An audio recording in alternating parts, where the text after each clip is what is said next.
Gumagawa na po ng hakbang ang pamahalaan para tugunan ang climate change. Kabilang na rito ang pagpapalakas pa ng pagpapalaganap nila ng impormasyon sa publiko. Yan ang ulat ni Bien Manalo.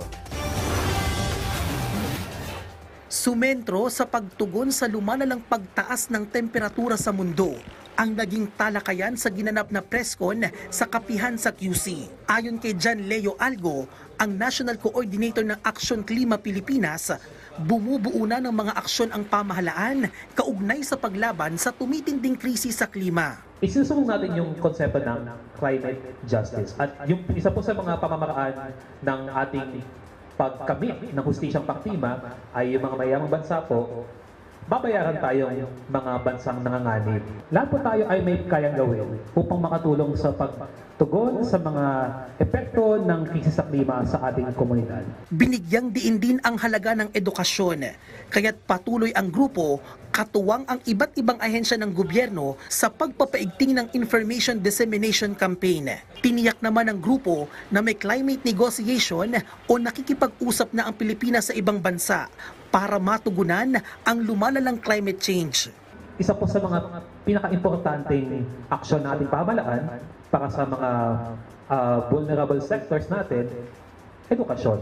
Mahalaga po na may alam po at alam ng lahat ng Pilipino kung paano tumugon, kung paano maghanda kapag dumarating ang mga ganitong disaster. Samantala, ayon sa Pag-asa, bagamat nakararanas ng matinding init ng panahon sa kasalukuyan, inaasahang nasa 30 bagyo ang posibleng pumasok sa bansa ngayong taon. Kaya ang grupong Search and Rescue Unit Foundation, puspusa na ang ginagawang paghahanda.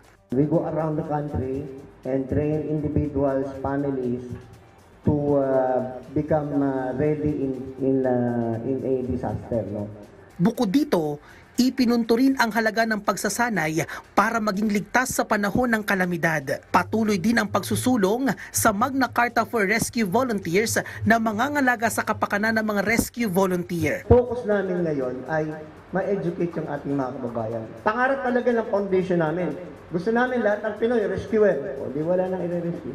Gawin natin yung tama sa mga taong nakahandang magsilbi. Kung may alituntunin tayo, may panuntunan tayo, may batas tayo, meron kaming susundin na guideline, di ba? Yung protocol at lahat. At ngayong matindi ang init ng panahon na nararanasan, mahigpit ang paalala ng SARUF para makaiwas sa banta ng heat stroke.